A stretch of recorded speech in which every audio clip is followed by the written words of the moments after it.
সবাইকে স্বাগত জানাচ্ছি। আমি Morshed Noman, chief reporter the business standard.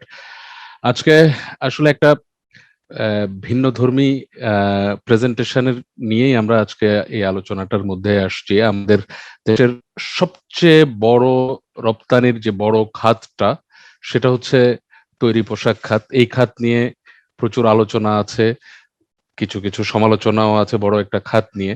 তো আসলে আমরা এই বিষয়টা সজাগ কোয়ালিশন এর সহযোগিতায় টিবিএস আহ, আমরা একটা বিষয় খুঁজে দেখতে চেয়েছি এই প্যান্ডেমিক কালে। যে বিষয়টা হচ্ছে এই সময়টাতে good practices in RMG sector. Senior reporter Jasimuddin এবং আহসান হাবিব, তুহিন, ফয়জুল্লাহ ওয়াসিফ, এরা তিনজন মিলে গত এই বছরের ফেব্রুয়ারি, মার্চ, এপ্রিলে বেশ কিছু কারখানা ঘুরে দেখেছেন, সেখানে একটু বের করার চেষ্টা করেছেন, একটু গবেষণার মতোই খুঁজে বের করার চেষ্টা করেছেন গুড প্র্যাকটিস গুলো। তো সেই প্র্যাকটিস আমরা কি পেলাম, সেই বিষয়টাই আজকে, সেই তথ্যগুলোই, সেই বিষয়গুলোই আজকে আমরা এখানে প্রকাশ করব। তো শুরুতে আর আমি কথা না বাড়িয়ে আমি এই বিষয়গুলো নিয়ে স্বাগত বক্তব্য দেওয়ার জন্য অনুরোধ জানাচ্ছি ক্রিশ্চিয়ান এইড বাংলাদেশের কান্ট্রি হেড জনাব পঙ্কজ কুমারকে। Mister Pankaj Kumar. So on behalf of ChristianAid Bangladesh, I would like to welcome everybody. We have been working on the RMG sector for quite some time. We had worked on this particular section, and this basically the research and the good practices based on the work which we have done it during the COVID. Mahinapa and Blast colleagues who have also joined us. So thank you very much. I would hereby say that let's start this. Thank you. Over from my side. আমি এবার কিছু বলার জন্য অনুরোধ জানাচ্ছি সজাগ কোয়ালিশনের পক্ষ থেকে মাহিন আপাকে। মাহিন সুলতান। অনেক ধন্যবাদ। পঙ্কজদা যেটা বলেছেন, আমরা সজাগ কোয়ালিশনে তিনটা সংগঠন আছি, ব্লাস্ট, নারী পক্ষ এবং ক্রিশ্চিয়ান এইড। আর আমরা প্রায় 5 বছর ধরে কাজ করছি শিল্প কারখানায়, যেখানে নারীরা কর্মরত আছেন, তাদের বিভিন্ন অধিকার নিয়ে, বিশেষ করে নারীর প্রতি যৌন হয়রানি এবং সহিংসতা। কালীন সময়ে আমাদের মনে হয়েছে যে এরকম সবাই ঝাঁপিয়ে পড়েছে, আমরাও আমাদের দায়িত্ব পালন করার চেষ্টা করেছি যে এইখানে কতটুক স্বাস্থ্যবিধি মেনে চলা হচ্ছিল, তারপর বিভিন্ন রকমের সরকারি এবং বিজিএমইএ, বিকেএমইএ এর বিভিন্ন নিয়ম নীতি যেগুলি দেওয়া হয়েছিল, এগুলি কতটুক পালন করা হচ্ছিল। তো সেটার সাথে আমাদের মনে হয়েছিল যে যেখানে ভালো কাজ হচ্ছে সেটারও একটা স্বীকৃতি দরকার, যাতে করে অন্যরাও এগুলিকে অনুসরণ করতে পারে। তো তখন আমরা মনে করেছিলাম যে টিবিএস এর সাথে একটা পার্টনারশিপে যে আমরা এই ধরনের তথ্য আরো ভালোভাবে নিয়ে আসতে পারবো এবং টিবিএস এটাকে প্রচারও করা যাবে। কারণ আমরা মনে করি যে আপনারা এখানে অনেকেই আছেন যারা অনেক ভালো উদ্যোগ নিয়েছেন নিজের দায়িত্বে, নিজের কর্তব্যে। এটা আরো বেশি মানুষ যদি অনুসরণ করতে পারে, আমাদের পুরা দেশের অনেক একটা ভালো উন্নতি হতে পারে। তো সেই জন্য এই ধরনের কাজ, এই ধরনের উদ্যোগের একটা বিশেষ স্বীকৃতি প্রয়োজন এবং সম্প্রচার প্রয়োজন, যাতে করে আরো বেশি মানুষ এগুলি জানতে পারে। তো আমরা খুবই আনন্দিত হয়েছি এই টিবিএস এর সাথে এই পার্টনারশিপে এই কাজটা করতে পেরে। ধন্যবাদ। ধন্যবাদ মাহিন আপা। আজকে মূল বিষয়টাতেই আমরা চলে যাই। আমাদের সিনিয়র রিপোর্টার জসিমউদ্দিন এবং তার টিম যে বিষয়টা বিভিন্ন কারখানা ঘুরে যে গুড প্র্যাকটিসেস গুলো তুলে এনেছে, তো আমরা এখন সেই বিষয়গুলো দেখি জসিমের কাছ থেকে, যে প্রেজেন্টেশনটা জসিম অনুরোধ জানাবো সেই বিষয়টা উপস্থাপন করার জন্য সবার কাছে। জসিমউদ্দিন। ধন্যবাদ নোমান ভাই। আমরা সাধারণত সবসময় ওনাদেরকে বিভিন্ন ধরনের প্রশ্ন করে থাকি, বেতন দিতে পারছেন কিনা, বেতন দিচ্ছেন কিনা, এই ধরনের প্রশ্ন করে ওনাদেরকে অভ্যস্ত ছিলাম আর কি। তো আমি ব্লাস্ট, তারপর সজাগ কোয়ালিশন এবং ক্রিশ্চিয়ান এইড নারী পক্ষ গার্মেন্টস মালিকদের সাথে নতুন করে একটা সম্পর্ক করার সুযোগ দিয়েছে এবং ওদেরকে নতুন ভাবে দেখার সুযোগ দিয়েছে। তো আমরা গত ফেব্রুয়ারি, মার্চ এবং এপ্রিলের কিছু সময়, 2.5 মাসের মতো সময় আমরা প্রায় 35টা ফ্যাক্টরিতে গিয়েছি। আমরা চেষ্টা করেছি যে এই ফ্যাক্টরিগুলি এবার স্টিমুলাস প্যাকেজ পেয়েছিলেন, তারা এই স্টিমুলাস প্যাকেজ পাওয়ার পরে এটা কি ধরনের তাদেরকে সাহায্য করে, যে নন ওয়েজেস বেনিফিট গুলি দিয়েছিলেন ওইগুলি কতটা কন্টিনিউশন রেখেছেন বা কারো ইন্টারাপ্টেড হয়েছে কিনা এটা দেখার চেষ্টা করেছি। তো আমরা এখানে যা পেয়েছি আমি এখন আপনাদেরকে এটা প্রেজেন্টেশনের মাধ্যমে তুলে ধরছি, তবে এইখানে এটা আংশিক। মানে আমি হয়তো একটা ফ্যাক্টরির একটা স্লাইডে কোনোভাবেই সম্ভব না একটা ফ্যাক্টরির সবগুলো বেস্ট প্র্যাকটিসকে তুলে ধরার। তো আমি আপনাদের সাথে আমি স্ক্রিনটা শেয়ার করছি, আশা করি আপনারা মতামত দিবেন। আমরা এইগুলোর উপর ভিত্তি করে আমরা কিছু স্টোরি তৈরি করেছি যেগুলো রিপোর্ট আকারে পরবর্তীতে পাবলিশড হবে। আমি স্ক্রিনটা শেয়ার করছি আপনাদের সাথে, একটু কাইন্ডলি দেখবেন। আমরা শুরুতেই হলো আমরা আসলে যে ইগুলি দেখেছি সেটা বলি যে আমরা মূলত হলো কিছু ফ্যাক্টরিতে গিয়েছি। এর মাঝে আমরা এখানে যে বিষয়টা আমরা প্যান্ডামিকে বড় ধরনের শিপমেন্ট দেখতেছি সেটা হলো যে আপনার যেই গার্মেন্টস শ্রমিকরা একসময় হাতে বেতন পেত এবং মালিকরা এই হ্যান্ড ক্যাশ বেতন দিতে গিয়ে মালিকদেরও যেটা হয়েছে যে ওদেরকে অপেক্ষা করতে হতো যে কখন বেতনটা মতিঝিল থেকে আসবে, এবং মতিঝিল থেকে আশুলিয়ার একটা ফ্যাক্টরিতে বেতন আনা পাঠানো, তারপরে এটার সাথে আলাদা একটা বড় ধরনের কস্ট জড়িত ছিল। কিন্তু এই প্যান্ডামিকে মানে অনেক খারাপ সংবাদের মাঝে এই একটা ভালো সংবাদ হলো এই সেই হ্যাসেলটা এখন মালিকরা এটা মুক্ত হতে পেরেছেন। সেটা কিভাবে মুক্ত হতে পেরেছেন? সরকার যখন ওনাদেরকে স্টিমুলাস প্যাকেজ দিয়েছেন তখন এক ধরনের শর্ত দিয়ে দিয়েছেন যে ওনাদেরকে মোবাইল ফিনান্সিয়াল সার্ভিসের মাধ্যমে শ্রমিকদেরকে বেতন দিবে। তো আমরা এই যারা বিভিন্ন ফ্যাক্টরিতে মানে অলমোস্ট আমরা যে ফ্যাক্টরিগুলিতে গেছি আমি দুটো ফ্যাক্টরি পেয়েছি, একটা ফ্যাক্টরি নেননি আর একটা ফ্যাক্টরি সুযোগ পাননি, এই বাকি সবাই নিয়েছেন আমাদের 31টা ফ্যাক্টরি। আমরা এখানে একটা গল্প দিয়েছি সেটা হলো ফখরুদ্দিন টেক্সটাইল, সেটা উর্মি গ্রুপের একটা প্রতিষ্ঠান যারা হলো গত 5 বছর ধরে তারা ব্যাংকিং চ্যানেলে বেতন দেয়, ব্যাংকিং চ্যানেলে বেতন দিচ্ছে সেটা হলো মোবাইল ফিনান্সিয়াল সার্ভিসে দিয়েছে। তো মোবাইল ফিনান্সিয়াল সার্ভিসে বেতন দিলেও এখানে একটা ধরনের রয়ে গেছে যে প্যান্ডামিকের সময় যে বেতনটা দিয়েছে সেখানে যে কস্টটা দুই পক্ষ করছে, কিন্তু যে বাংলাদেশে আপনারা জানেন যে 29টা মোবাইল ফিনান্সিয়াল সার্ভিস ছিল, এখন এই সেটা কমে 15টায় আসছে। আমরা যখন এই স্টাডিটা করি তখন 29টা ছিল। তো লিডিং মোবাইল ফিনান্সিয়াল সার্ভিস হলো বিকাশ। বিকাশের যে চার্জ ক্যাশ আউটের যে চার্জটা, এই চার্জটা হলো শেয়ার করা হতো মালিক এবং বিকাশ মিলে, কিন্তু এই কনসার্নটা এখনো রয়ে গেছে যে মানে আসলে এটা কি হওয়া উচিত। মিটিং হয়েছিল বিকাশের সাথে মালিকদের, আমি সেখানে থাকার সৌভাগ্য হয়েছে। সেখানে বলছে দুই পক্ষই বলছেন যে তারা চান যে এটা করতে, তবে সবাই স্বীকার করছেন যে এটাতে তাদের হ্যাসেল কমেছে। আমরা দ্বিতীয় স্টোরিটা যদি আমরা দেখি, আমরা গিয়েছি অ্যানভয় টেক্সটাইলে। অ্যানভয় টেক্সটাইল আপনারা প্রত্যেকে জানেন অ্যানভয় টেক্সটাইল গ্রিন ফ্যাক্টরি, শুধু গ্রিন ফ্যাক্টরি না প্লাটিনাম সার্টিফাইড ফ্যাক্টরি, যেটা হলো টেক্সটাইল সেক্টরে 1 নাম্বার ধরা হয় এবং এটা ফার্স্ট প্লাটিনাম সার্টিফাইড ফ্যাক্টরি। তো ওইখানে গিয়ে দেখলাম তারা তাদের এই প্যান্ডামিকের শ্রমিকদের নন ওয়েজেস যে বেনিফিট গুলো প্যান্ডামিকের আগে ছিল ওদের প্রায় 37টা নন ওয়েজেস বেনিফিট আছে। এর মাঝে ধরেন তাদের ডরমেটরি আছে, তাদের ওয়ার্কারদেরকে সাবসিডাইড মূল্যে খাবার দেওয়া আছে, তারা সবগুলি কন্টিনিউশন রেখেছে। শুধু ওটা করে নাই, এদের যারা আক্রান্ত হয়েছে অ্যানভয়টা বলছি এই কারণে যে অ্যানভয়টা এই পর্যায়ক্রমে আসছে। আমরা দেখলাম যে সবগুলি ফ্যাক্টরিতে যে শ্রমিক আক্রান্ত হয়েছে তাদেরকে তারা তাদের চিকিৎসার ব্যবস্থা করেছে এবং তাদের সব ধরনের ফ্যাসিলিটি যেটা স্যালারিটাও সময়মতো দিয়েছে। আমরা এরপরে যাচ্ছি হলো ইন্টারস্টক, এটা হলো রেনেসান্স গ্রুপের একটা প্রতিষ্ঠান। আমরা সেখানে গিয়ে দেখেছি তারা প্যান্ডামিকের সময় স্বাস্থ্যবিধি মেনে ফ্যাক্টরি চালু শুরু করছে। তারপরে যেসব শ্রমিকদেরকে যে ডেডলাইনে আসার কথা ছিল, যারা আসতে পারেনি ডেডলাইনের 10 দিন 15 দিন পরে এসেছে, তাদেরকেও তারা ওই পুরো বেতনটা দিয়েছে, আমরা এটা পেয়েছি। এবং তাদের এখানে আমরা দেখছি তারা সিআরপির সাথে তার একটা কোলাবোরেশন আছে, পক্ষাঘাতগ্রস্ত প্রায় 100 জন এমপ্লয়ি তাদের এখানে আছে। ওদের একজনকে আমরা পেয়েছি যে প্যান্ডামিকের সময় একটু দেরিতে এসেছে, সে বললো যে দেরিতে আসার কারণেও সে তার পুরো বেতনটা পেয়েছে। এরকম ফ্যাক্টরি আমরা পেয়েছি এমজি নিট স্টিচে, সেখানেও তার 30টার মতো তাদের নন ওয়েজেস বেনিফিট আছে। তো ওইখানে গিয়ে দেখলাম যে তারা এই নন ওয়েজেস বেনিফিট গুলো সবগুলি কন্টিনিউশন। বিশেষ করে 2 জন শ্রমিক আমাদেরকে বলেছেন যে তারা এই প্যান্ডামিকের সময় যখন নিত্য প্রয়োজনীয় দ্রব্য একটু হাই ছিল তখন তারা এইখানকার তাদের যে ফেয়ার প্রাইস শপ আছে ওইখান থেকে তারা নিয়েছে। শুধু ফেয়ার প্রাইস শপটা যে মোহাম্মদী গ্রুপের এই প্রতিষ্ঠানটা আছে তা না, আমরা এটা দেখেছি আরো অনেকগুলো প্রতিষ্ঠানে, যেমন উর্মি গ্রুপে আছে, আমরা দেখেছি, আমরা অ্যানবয়তে দেখেছি।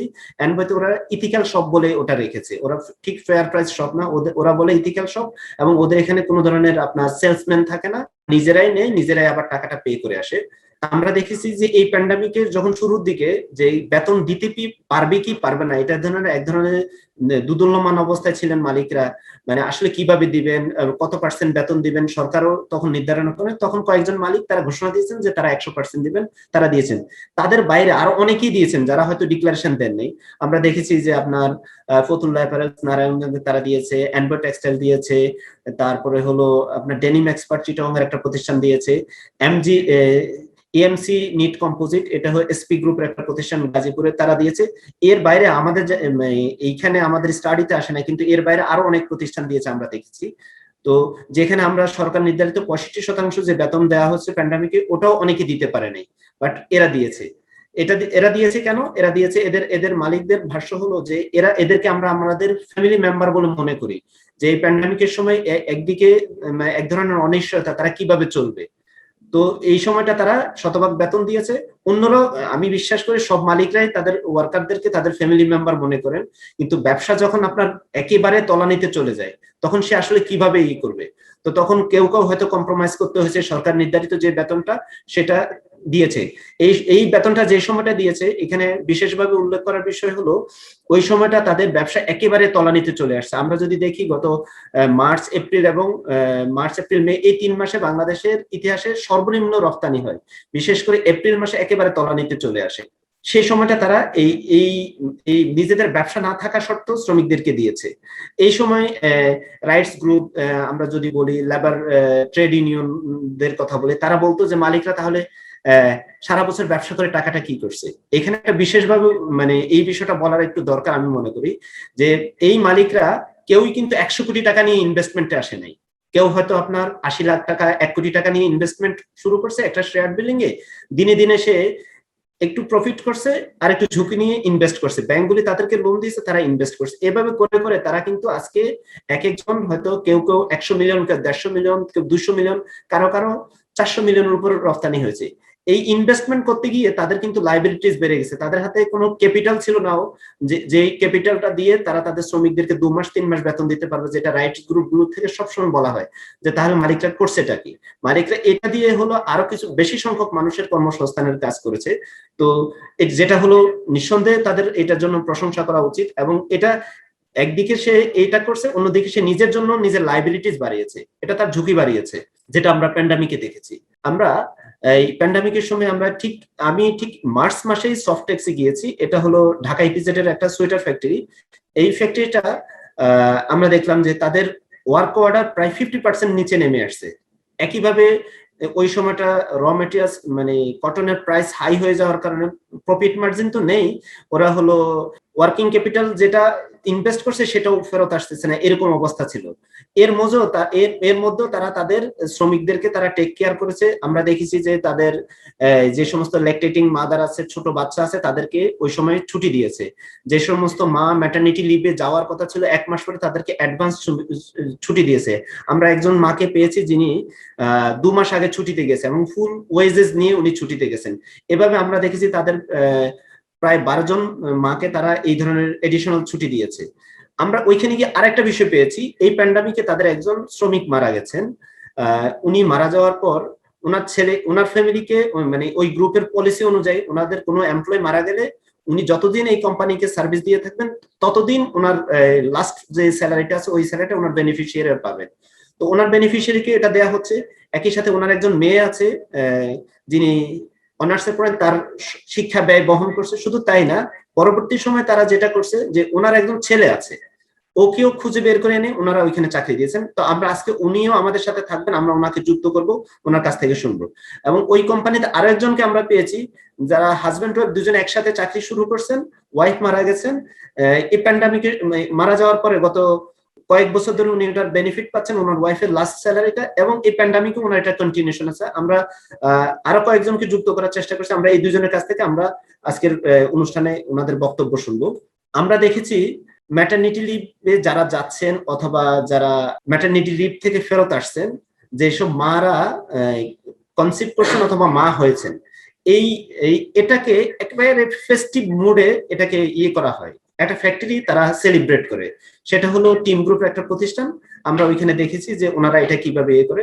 এর বাইরে এখানে তারা যে কাজগুলি করে একটু বলে রাখি, এখানে তারা তাদের এই যেসব মা হলো ম্যাটারনিটি লিভে যাচ্ছে এটা তো সেলিব্রেট করা আছে। এর বাইরেও কোনো ওয়ার্কার যদি এসে রিপোর্ট করে যে সে কনসিভ করেছেন, দেন হলো তাদের ওয়েলফেয়ার ডিপার্টমেন্ট থেকে তার জন্য এক্সট্রা মিলের ব্যবস্থা করা হয়।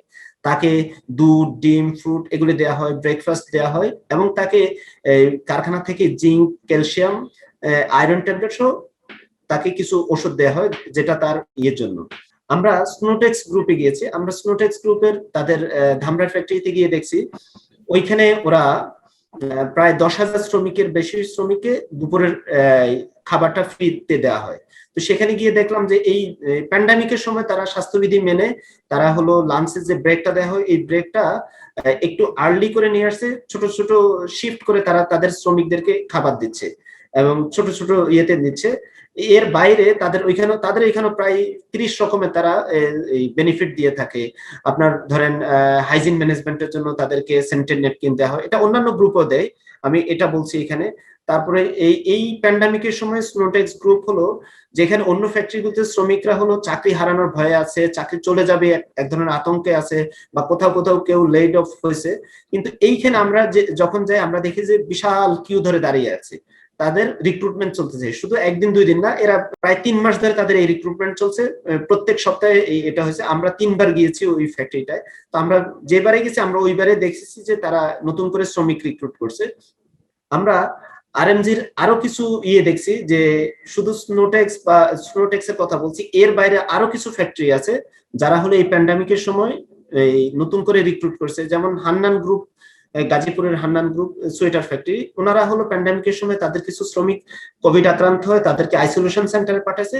আইসোলেশন সেন্টারে পাঠানোর পর তাদের প্রোডাকশনের যে অর্ডার ছিল, অর্ডার শিপমেন্ট মিট করার জন্য তারা নতুন করে শ্রমিক হায়ার করছে। এই শ্রমিক এটা কিন্তু অনেকে মনে করতে পারেন যে কন্ট্রাকচুয়াল, এটা কন্ট্রাকচুয়াল রিক্রুটমেন্ট ছিল না, এটা ফুললি হলো পার্মানেন্ট রিক্রুটমেন্ট। এবং তারা এই শ্রমিকদেরকে আইসোলেশন করার জন্য তারা হলো 5টা বিল্ডিং ভাড়া নিয়ে ওইখানে তারা তাদেরকে আইসোলেটেড করছে এবং তাদের টেক কেয়ার করছে। এর বাইরে যে বিষয়টা সবচেয়ে বেশি আলোচিত, যে করোনার ভিতর যে ফ্যাক্টরি কিভাবে রান করবে, আমরা দেখলাম যে করোনার ভিতর ফ্যাক্টরি কিভাবে রান করবে, আদৌ রান করবে কিনা, যখন দুদুল্যমান অবস্থা ছিল তখন সরকার, আইএলও, লেবার মিনিস্ট্রি মিলে এবং বিজেপি মিলে তারা একটা হেলথ সেফটি প্রোটোকল তৈরি করছে। এই প্রোটোকল অনুযায়ী তারা যেটা করতো যে প্রত্যেকটা কারখানার বাইরে তারা হলো নতুন করে হলো বেসিন তৈরি করছে, পা ধোয়ার ব্যবস্থা করছে, হাত ধোয়ার ব্যবস্থা করছে, হ্যান্ড স্যানিটাইজারের ব্যবস্থা করছে, তাদেরকে মাস্ক দিয়েছে। কেউ কেউ হলো কারখানা প্রবেশ পথে ডিসইনফেক্টেড টানেল করেছে। আমরা যে ছবিটা ব্যবহার করছি এই ছবিটা উর্মি গ্রুপের ফখরুদ্দিন টেক্সটাইলের এই ছবি। শুধু উর্মি গ্রুপ না, আমরা এটা এনভয়তে দেখেছি, আমরা এটা স্নোটেক্সে দেখেছি, আমরা অনেক ফ্যাক্টরিতে দেখেছি এই ধরনের। আমরা এটা দেখেছি ফতুল্লা অ্যাপারেলসে, আমরা দেখেছি হলো আপনার ফ্লামি ফ্যাশনে দেখেছি। সব মিলে এই যে আমরা যা পেয়েছি এটার একটা জাস্ট এটা কি বলবো ছোট আকারের প্রেজেন্টেশন এখানে দিয়েছি। তো আমরা মালিকদের কাছ থেকে শুনবো যে আমরা তো এখানে একটা শর্ট ব্রিফ দিয়েছি, ওনারা এর চেয়ে আরো অনেক বেশি করেছেন, এটা কিভাবে করেছেন এটা মালিকদের কাছ থেকে মনে হয় আমরা ভালোভাবে শুনতে পারি। ধন্যবাদ মুর্শিদ ভাই। ধন্যবাদ জসিম আপনার চমৎকার প্রেজেন্টেশনের জন্য। জসিমের প্রেজেন্টেশনে আমরা যেটা শুনেছিলাম সফটেক্স গ্রুপের 2জন বেনিফিশিয়ারির কথা। তো আমি প্রথম আহ্বান জানাবো জনাব তৌহিদ শিকদারকে, উনি প্রোডাকশন রিপোর্টার সফটেক্স গ্রুপ, উনি কিভাবে আসলে বেনিফিটেড হলেন, ওনার কাছ থেকে ওনার গল্পটা একটু শুনতে চাই। আসসালামু আলাইকুম। আমার আব্বু এই অফিসে ড্রাইভারের পদে দীর্ঘদিন চাকরি করছে। তো উনি গত 2 বছর আগে ক্যান্সার আক্রান্ত হওয়ার পরবর্তীতে আমাদের এই অফিসের মালিক মোহাম্মদ রেজান সেলিম স্যার ওনাকে যত ধরনের ট্রিটমেন্ট পসিবল তত ধরনের ট্রিটমেন্ট করাইছে। অনেক রকমের সহযোগিতা উনি আমাদের করছেন এবং কেমোথেরাপি থেকে শুরু করে ওনার ওষুধ খাওয়া যত সমস্যা ছিল উনি প্রায় 1.5 বছরের মতন আমার আব্বুকে চিকিৎসা করছে। কিন্তু মানুষের হায়াত তো আর বাড়ানো পসিবল না। উনি গত অক্টোবরের 29 তারিখ ইন্তেকাল করেন। ইন্তেকাল করার পরবর্তীতে আমার এমডি স্যার আমাদের ডাকে তার সাথে দেখা করার জন্য। আমরা যাই, তাদের সাথে দেখা করার সময় এমডি স্যার আমাকে বলে যে তোমার আব্বু যত টাকা বেতন পাইতো সেই বেতনটা রানিং থাকবে তোমাদের জন্য। আর তুমি এখন কি করতেছো? তো আমি তখন বললাম, স্যার আমি তো চাকরি করতাম, আমার চাকরি চলে গেছে, 3 মাস যাবত বেকার। তো উনি আমাকে বললো যে আচ্ছা তুমি আমাদের অফিসে তুমি আমার অফিসে এইচআর এর সাথে যোগাযোগ করো, তোমার একটা চাকরির ব্যবস্থা হয়ে যাবে। আর এদিকে আমার ছোট বোনটা ছিল, ও অনার্সে পড়তো। ওর ইয়া, আব্বু মারা যাওয়ার প্রায় 6 মাস আগে থেকেই ওর যে খরচ, কলেজের যে খরচটা ছিল সেটা আমার এই সফটওয়্যার বিষয়ে নিজে বহন করতো। আর আমার আব্বু মারা যাওয়ার 9 দিন পর অক্টোবরের আহ, আহ, নভেম্বরের 9 তারিখ সম্ভবত, নভেম্বরের 9 তারিখ 2020 আমি এখানে প্রোডাকশন রিপোর্টার হিসেবে জয়েন করি। এখন এখানে কর্মরত অবস্থায় আছি। ধন্যবাদ তৌহিদ শিকদার। চমৎকার একটা উদ্যোগ নিয়েছেন আপনাদের প্রতিষ্ঠানের এমডি সাহেব। আমি আরেকজনের কাছ থেকে শুনতে চাই, উনি হচ্ছেন সফটেক্স সোয়েটারের sample accessories man Sakhawat Hossain. আসসালামু আলাইকুম রহমতুল্লাহ। আমি সফটওয়্যার সোয়েটার ইন্ডাস্ট্রিতে চাকরি করি স্যাম্পল অ্যাক্সেসরিজ হিসেবে। এই 2001 সাল থেকে এখানে আসি। এখানে আমি মিরপুর ছিলাম, মিরপুর থেকে এখানে আমি ট্রান্সফার এখানে নিয়ে আসছি 2014 সালে। আর এখান থেকে 2016 সাল পর্যন্ত আমার ওয়াইফ 2015 সালের প্রথম দিকেই সে হেপাটাইটিস বি পজিটিভ হিসেবে শনাক্ত হয়। তারপর ওইখান থেকে আমাদের এমডি স্যার তাকে চিকিৎসা করে 9 মাসের মতন। তারপরে সে লিভার ক্যান্সার হিসেবে মারা যায়। তারপরে তার আমার এমডি স্যার ডাকার পরে আমাকে এমডি স্যার ডাকার পরে বললো যে তোমার ওয়াইফের যে লাস্টের যে স্যালারিটা এটা তুমি নিও প্রতি মাসে। আমার বড় মেয়েটা অনার্সে পড়ে সাভার কলেজে, ওখানে ওই খরচটা এমডি স্যার দেয়। আর আমার এই ওয়াইফের বেতনটা পুরোটাই লাস্ট যে স্যালারিটা আসলে এই স্যালারিটা আমাকে দেয়। আমার ছেলে আছে, ছেলের মাদ্রাসা পড়ে, তার খরচটাও দেয় স্যার। আর এই 2016 সাল থেকে এই পর্যন্ত এত বছর দিয়ে আসতেছে স্যার আমার। ধন্যবাদ সাখাওয়াত হোসেন। ভিন্ন ধর্মী আসলে এই গল্পগুলো সাধারণত আমাদের বাইরে খুব ওইভাবে আসে না। তো একজন কর্মী যখন মারা যান একটা প্রতিষ্ঠানের, এই কর্মী মারা যাওয়ার পর তার সর্বশেষ বেতনটা তার পরিবার যতদিন চাকরি করার কথা ততদিন তাদের পরিবারের কাছে দেওয়া, এটা আসলে ভিন্ন ভিন্ন ধর্মী মানবিক উদ্যোগ। আমি এই জায়গাটাতে এবার একটুখানি বক্তব্য শুনতে চাইবো স্টপ অ্যাপারেলস এর AGM compliance and HR mister Pradipnath. জি, আসসালামু আলাইকুম সবাইকে। আমি প্রদীপ কুমার নাথ ইন্টারস্টপ থেকে বলছি। আসলে এই প্যান্ডেমিক টাইমটা প্রত্যেক ফ্যাক্টরি বলি বাংলাদেশের জন্য একটা, আসলে নট অনলি বাংলাদেশ, গ্লোবাল ওয়ার্ল্ডের জন্য একটা বিশাল ব্যাপার, চ্যালেঞ্জ সবার জন্য। এই প্যান্ডেমিক সময়ে আমরা ইন্টারস্টপের মধ্যে আমরা অনেকে চেষ্টা করছি অনেক কিছু করার জন্য। এর মধ্যে যদি আমি বলি, ওয়ার্কারদের যে স্বাস্থ্যের দিকটা আমরা অনেক বেশি কেয়ার নিই। সাথে হচ্ছে যে আসলে আমাদের ওয়ার্কার ওয়েলবিং এর জন্য আমরা অনেক কিছু চেষ্টা করি। আসলে মানুষের চেষ্টা তো শেষ নেই, তারপর আমরা নিজেরা চেষ্টা করি ইন্টারস্টপে যে ম্যানেজমেন্টের পক্ষ থেকে ওয়ার্কারদের জন্য ভালো কিছু করা যায় কিনা। সাথে যেমন আমরা যে 2020 সালে ফেব্রুয়ারির দিকে আমরা ওয়ার্কারদের ফেয়ার প্রাইস শো, আমরা ক্রেডিট ওয়ার্কারদের জন্য একটা ফেয়ার প্রাইস শো করি, যেখান থেকে ওয়ার্কাররা ক্রেডিটে আপনার তার স্যালারির 50% তারা ওখান থেকে বাকিতে ক্রেডিটে তাদের নিত্য প্রয়োজনীয় সামগ্রী নিতে পারে, সেটা আমরা করি। সাথে আমরা আমাদের যদি সিএসআই অ্যাক্টিভিটির মধ্যে আমরা যে জিনিসটা করি, যদি কোনো ওয়ার্কারের যে ট্রিটমেন্ট আমরা 100% কর, সে কি বাসায় কি অসুস্থ হলো বা ফ্যাক্টরিতে হলো, আমরা তার 100% তার ট্রিটমেন্ট কস্ট আমরা কোম্পানি থেকে বিয়ার করি। সাথে হচ্ছে আমরা আরেকটা বিষয় আমরা করি, যে আমাদের কোম্পানিতে এমপ্লয়ি যদি ওয়ার্কার বলে ম্যানেজমেন্ট সবার এডুকেশনের দিকটা আমরা চিন্তা করি। আমরা প্রতি বছর আমাদের শ্রমিক ভাই বোনদের যারা তাদের সন্তানরা পড়াশোনা করে তাদের জন্য আমরা একটা স্টাইপেন্ডের ব্যবস্থা করছি। আমরা একটা এডুকেশন আমরা স্কলারশিপ দিই, যেটা হচ্ছে আপনার অ্যামাউন্টে যদি চিন্তা করি পার হেড যদি আমরা দিই 6,000 করে, বছরে হচ্ছে তাকে আমরা দিই অলমোস্ট আপনার প্রায় 72,000 টাকার মতো। আমরা এটা প্রতি মাসে 6,000 করে দিই আমরা। সেটা হচ্ছে যাদের বাচ্চারা এসএসসি থেকে আপনার আপ টু এত হাইস্ট লেভেল যতটুকু পর্যন্ত পড়াশোনা করবে তারা আমাদের ম্যানেজমেন্টের পক্ষ থেকে 6,000 টাকা করে প্রতি মাসে তাদের এডুকেশনের কস্ট হিসেবে তারা পাবে, আমরা তাদেরকে সেটা আমরা দিয়ে থাকি। সাথে হচ্ছে এছাড়াও যে আমরা আমাদের সাথে যে আমরা দুইটা সিআরপির কথা আপনারা সবাই জানেন, সিআরপির সাথে আমাদের সাথে ভালো একটা এঙ্গেজমেন্ট আছে।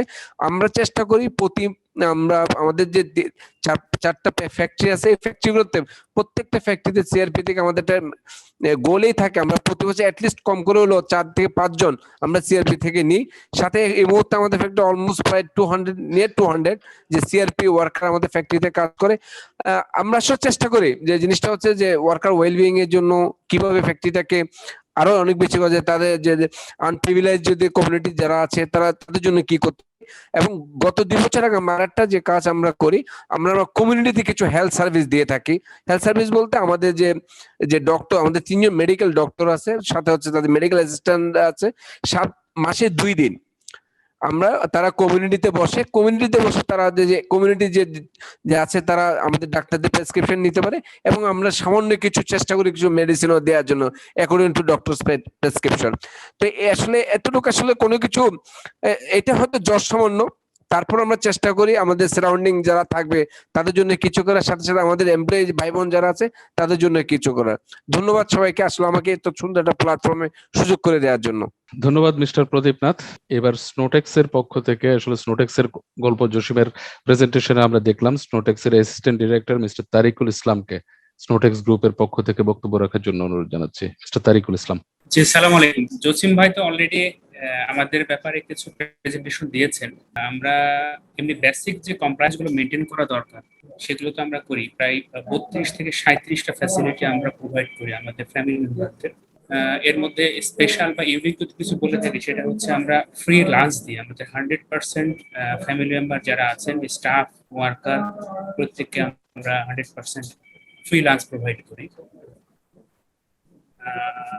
আমরা হচ্ছে স্যালারি দিয়ে হচ্ছে প্রতি মাসের 30 তারিখ অথবা 31 তারিখ, যদি এগুলো আমাদের উইকেন্ড হয়ে থাকে আমরা সব সময়ই এই ডেটাকে আমরা প্রিপোন করার চেষ্টা করি, কখনো এটা পোস্টপোন হয়নি। মানে যদি 30 তারিখ হয়ে থাকে কোনো মাসে, যদি শুক্রবার, সেটা আমরা বৃহস্পতিবারে দিয়ে দিই। আমরা কোনোদিনই এখন পর্যন্ত স্নোটেক্সের 21 বছর বয়সে আমরা পরের মাসে স্যালারি দিই, এটা আমাদের one of the best practice. শুধুমাত্র গত বছর আপনারা জানেন যে সরকার থেকে কিছু প্রণোদনা দিয়েছিল,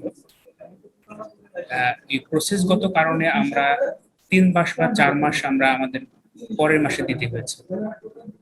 পরবর্তীতে যখন আমরা আমাদের ওন ফান্ড ইউজ করা শুরু করেছি, এটা আবার আমরা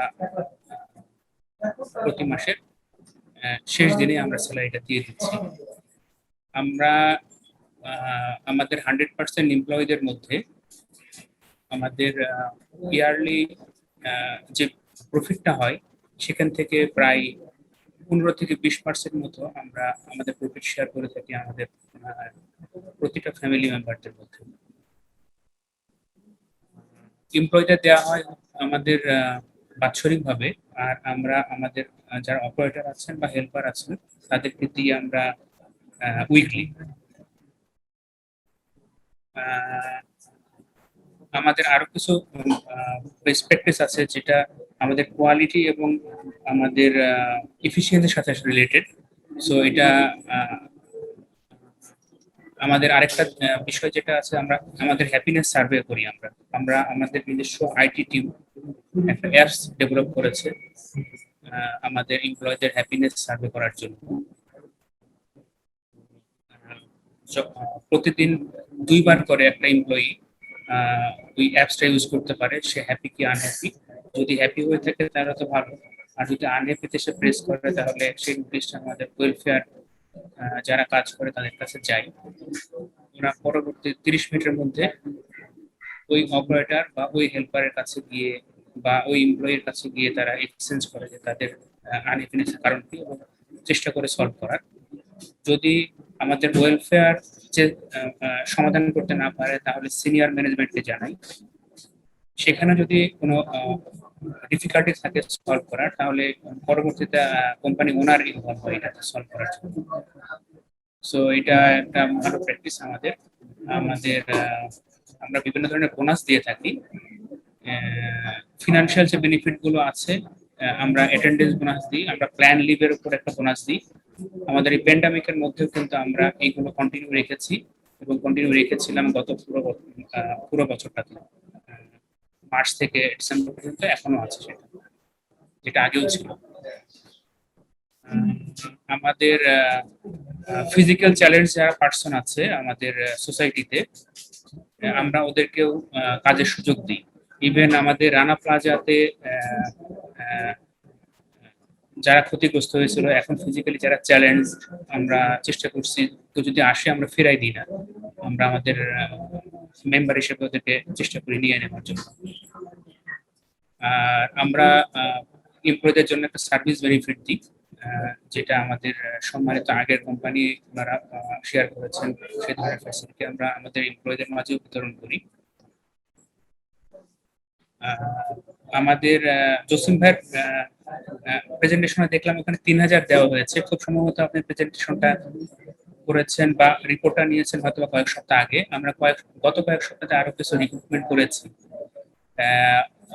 5600 মতো আমরা গত বছরের প্যান্ডামিক যখন শুরু হয়ে গেল আমাদের, তখন থেকে গতকালকে পর্যন্ত 5600 আমাদের নতুন রিক্রুটমেন্ট হয়েছে। সো আমাদের স্নোটেক্স না, আমাদের দেশের জন্য আমাদের একটা বড় মানে আমরা কিছু করতে পেরেছি মনে করি। আর আপনারা অনেকেই জানেন যে স্নোটেক্স যখন গত বছরের মার্চের 26 তারিখে আমাদের গভর্নমেন্ট স্ট্রং লকডাউন শুরু করলো, আমরা কিন্তু আমাদের ফ্যাক্টরি খোলা রেখেছিলাম এবং আমরা 50,000 পিপিই প্রোডাকশন করেছিলাম। আমাদের ফ্রন্টলাইনার্স যারা আছে, আমাদের ডিফেন্সের যারা আছেন, আমাদের পুলিশ ভাইদের জন্য, আমাদের সাংবাদিক ভাইদের জন্য, আমাদের হসপিটালের জন্য। সো 50,000 পিপি আমরা প্রোডাকশন করি, এর মধ্যে 17,000 স্নোটেক্স ফ্রি অফ কস্টে সবার মাঝে বিতরণ করেছিল এবং বাকি যে 33,000 বা 32,000 ছিল, এটা আমরা শুধু কস্ট প্রাইজে সবার মাঝে বিতরণ করেছিলাম। সো আমাদের ফ্যামিলি মেম্বার যারা ছিলেন, আমাদের অপারেটর বা হেল্পার, ওনারাও আমাদেরকে প্রচন্ডভাবে সাপোর্ট দিয়েছে যাতে আমরা আমাদের দেশের বা সোসাইটির জন্য কিছু করতে পারি, একসঙ্গে কাজ করতে পারি। তো সবাই যেখানে ঘরবন্দি ছিল, মার্চের 26 থেকে এপ্রিলের এন্ড পর্যন্ত, সেখানে আমাদের প্রত্যেক ভাই বোনরা চেষ্টা করছে আমাদের ফ্যাক্টরিকে রান করে আমাদের সমাজকে, আমাদের ডক্টর, আমাদের পুলিশ ভাই, আমাদের সেনাবাহিনী, আমাদের বিমান বাহিনী, আমাদের সাংবাদিক ভাই, প্রত্যেকে আমরা চেষ্টা করছি যাতে অ্যাটলিস্ট মানে আমরা কিছু একটা কন্ট্রিবিউশন করতে পারি, যাতে আমরা আমাদের সবার জন্য কাজ করতে পারি। আর এমনি প্রিকশন হিসাবে আমরা তো অনেক কিছু নিয়েছি, এটা জসিম ভাই মনে দেখেছেন। আমরা প্যান্ডামিক থেকে বাঁচার জন্য বা কোভিড থেকে বাঁচার জন্য তার মধ্যে কিছু আমি বলতে পারি, সেটা হচ্ছে যে আমরা 2টা টানেল, ডিসইনফেক্টেড টানেল ইউজ করতেছি। 100% এমপ্লয়ি যখন এন্ট্রেন্স করে ফ্যাক্টরিতে, এখনো আমরা সেই ডিসইনফেক্টেড টানেল দিয়ে আমরা ডিসইনফেক্টেড ইউজ করতেছি যাতে হেলথটা ওদের ইনশিওর করতে পারি আমরা এনাফ বেসিন ইনস্টল করেছি ফ্যাক্টরির মধ্যে। আমরা প্রতিনিয়ত 100% এমপ্লয়ীদের ফ্যাক্টরিতে ঢোকার সময় তো বডি টেম্পারেচার চেক করতেছি এবং যখন কাজ করতেছে পরবর্তীতে 8 ঘন্টা, 9 ঘন্টা, 10 ঘন্টা আমরা র্যান্ডম প্রত্যেকের বডি টেম্পারেচার চেক করতেছি। আমরা ওদের জুতা যাতে ভালো মতো রাখতে পারে, আমরা আমাদের ফ্যাক্টরি থেকে ফ্রি ব্যাগ প্রোভাইড করেছি প্রত্যেকের ইন্ডিভিজুয়াল, যাতে তাদের জুতাগুলো আমরা ঢোকার সময় ডিসইনফেক্টেড করার পরে যাতে প্রত্যেকে ইন্ডিভিজুয়াল ব্যাগ ইউজ করতে পারে, সেই ব্যাগ আমরা দিয়েছি। আমরা ফ্রি মাস্ক দিয়েছি এবং ইনশিওর করতেছি প্রত্যেকে যেন মাস্ক ইউজ করে।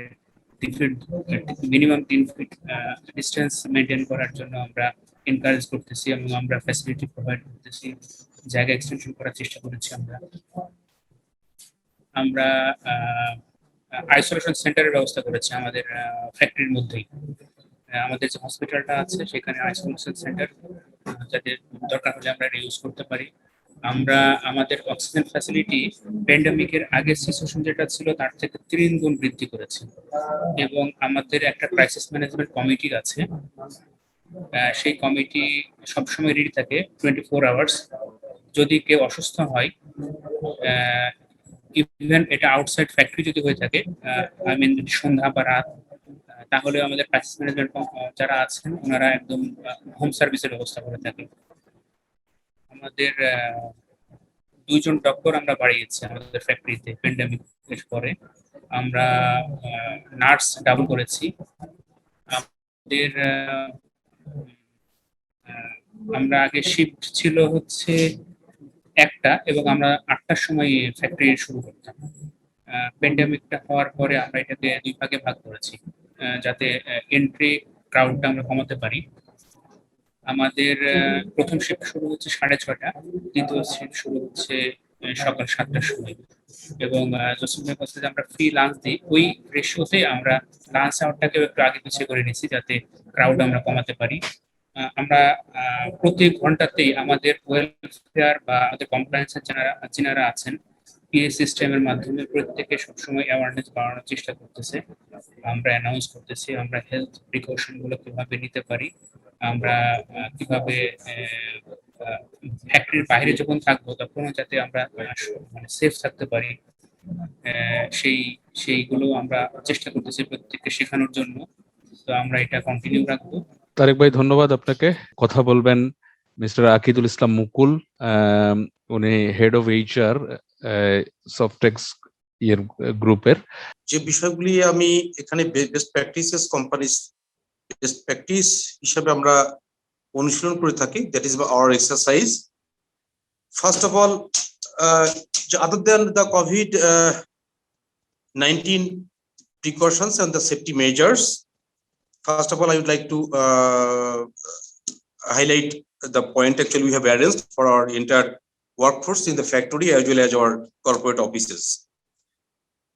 Disinfection chamber, that is the tunnel that we have installed and it is in practice. And before the entry or access to the factory, আমরা যেটা এনশিওর করছি যে all the workers or the employees must have the যেটা distance maintain করে, যেহেতু এখানে বেবজা এখানে wide road আছে, তো ফ্রম দ্য বেবজা গেট আমাদের ওয়ার্কারদেরকে ওইভাবে অ্যাওয়ার্ড করা আছে, দে আর ওয়েল ট্রেন্ড, যে তারা যেন এই ডিসটেন্স মেইনটেইন করতে করতেই ফ্যাক্টরি গেট আসবেন, অ্যাজ ওয়েল অ্যাজ ফ্যাক্টরির ভিতরেও এই সেম বিষয়টা থাকে। তো সেই জন্য ওইভাবে অ্যাডিকুয়েট মার্কিং করা আছে। আমাদের ওয়ার্কাররা প্রত্যেকদিন সকালে এটা ফলো করেই ফ্যাক্টরি প্রবেশ যে ফটকে এখানে আসেন, আসার পরে টেম্পারেচার রেকর্ড, যেটা এটা আমাদের এট দ্য গেটে মেইন এন্ট্রান্সেই এই টেম্পারেচার রেকর্ডটা করা হয়। তো সেই রেকর্ডে যদি আসলে কোনো abnormal temperature that is not more than the permissible maximum, in that cases আমরা রিকোয়েস্ট করি বা we have the arrangement to keep them outside, and তাদেরকে সাজেস্ট করি যে to stay at home, not required to join at work. এবং এটা আমরা প্রতিনিয়ত আমাদের এইচআর এবং কমপ্লায়েন্স টিমটা এটা মনিটরিং করে তাদেরকে তাদের বাসায় থাকা অবস্থায় যদি তাদের সিচুয়েশন ক্রমাগত লক্ষণগুলো এরকম থাকে from the beginning actually of the COVID-19 last year, I am saying, তো এখন পর্যন্ত দ্যাট ইজ ইন প্র্যাকটিস। তো সেক্ষেত্রে আমরা সাজেস্ট করি তাদেরকে নিয়ারেস্ট যে সমস্ত কোভিড টেস্ট সেন্টারগুলি আছে সেখানে কোভিড টেস্ট সেন্টার তাদেরকে টেস্ট করার জন্য COVID-19 টেস্ট করা হয়। টেস্টের ইয়েটা যদি পজিটিভ আসে, ইন দ্যাট কেসেস অ্যাকচুয়ালি তারা আবার রিওয়ার্ক বা ফ্রি ফ্যাক্টরিতে আসার আবার সুযোগ হয়, আদারওয়াইজ আমরা আরো এটাকে আইসোলেশন রাখার চেষ্টা করি। অ্যাট দ্য সেম টাইম আমাদের মেইন গেটের পাশে আমরা আসলে COVID-19 এই মহামারীর শুরুতেই আমরা আইসোলেশন সেন্টারের অ্যারেঞ্জমেন্ট করেছি। আমরা আপনার যেটা হ্যান্ড স্যানিটাইজ যে এন্ট্রি করলো, তারপরে এই ডিসইনফেকশন চেম্বার দিয়ে প্রবেশ করছে, ঠিকই তার অ্যাডজাসেন্ট জেন্ডার ওয়াইজ মেল এবং ফিমেল দুই দিকে অ্যাডুকেট নাম্বারস অফ যে হ্যান্ড ওয়াশ যে এটা অ্যাভেলেবেল আছে। ওয়ার্কাররা 4টা স্টেয়ার কেসে আছে, তারা এইভাবে আসলে হাত জীবাণুনাশক করে, এবং এটা যে not less than 20 second like this, এটা এনশিওর করে with the presence of the HR and compliance team as well as the welfare officers and the medical assistant. এটা করার পরে আলটিমেটলি তারা তাদের যে শু আছে, যে শুটা তারা ইউজ করছিল, গেটের ওখানে আসলে শুটাকেও ডিসইনফেকশন করার জন্য যেটা আমাদের আছে, যে আপনার সেভলনের যেই পানি মিশ্রিত যেই এটা আছে ম্যাট্রেস আছে, সেই ম্যাট্রেসটা ক্রস করে আসে, এবং ফ্লোরে ওঠার সময় সিঁড়ির পথেই তাদেরকে ব্যাগ প্রোভাইড করা আছে, প্রত্যেকের জন্য একটা শু ব্যাগ। এই শু ব্যাগেই তারা আসলে তাদের এগুলি নিয়ে ফ্লোরের যেই লকার যেটা বক্স আছে, সেই বক্সের শু র্যাক যেটা, সেই শু র্যাকে তারা এটাকে সুন্দর মতো করে রাখে, এবং এটাকে মনিটর করার জন্য টিমই আছে, ফ্লোর ওয়াইজ টিম আছে।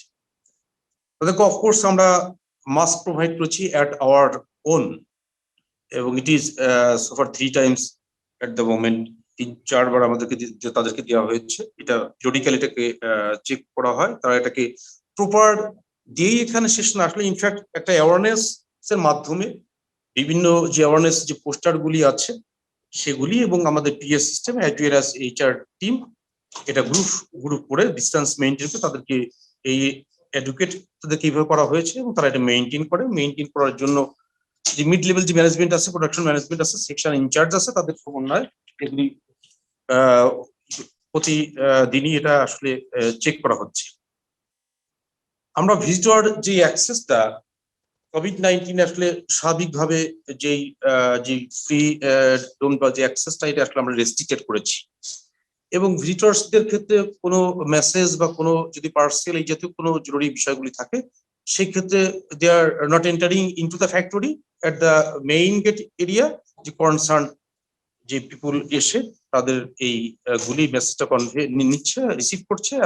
আদারওয়াইজ যে সমস্ত প্যাকেজ অথবা অন্য কোনো কিছু থাকে স্যাম্পলিং এর জাতীয় কিছু ইস্যু, যেটা সোয়েটার বা গার্মেন্টস রিলেটেড, সেগুলি আমরা আসলে ওখান থেকেই শেষ করেছি, তাদেরকে নট রেস্ট্রিক্টেড করেছি। আমরা আমাদের যে shifting duty to maintain the social distance inside the factory যে প্রসেস, সেটার জন্য আসলে we have the shifting duty, we have the jacquard section, linking, winding, এই যে সেকশনগুলি ironing, washing, these all are under the shifting duty, 8 hours duty to resist the crowd. এটা ছিল আমাদের আসলে COVID-19 এর practice. Regarding the best practices less than this COVID-19, যে আপনারা ইতিমধ্যে আমাদের দুজনকে ইন্টারভিউতে দেখেছেন, যে we have the policy of the death workers benefit.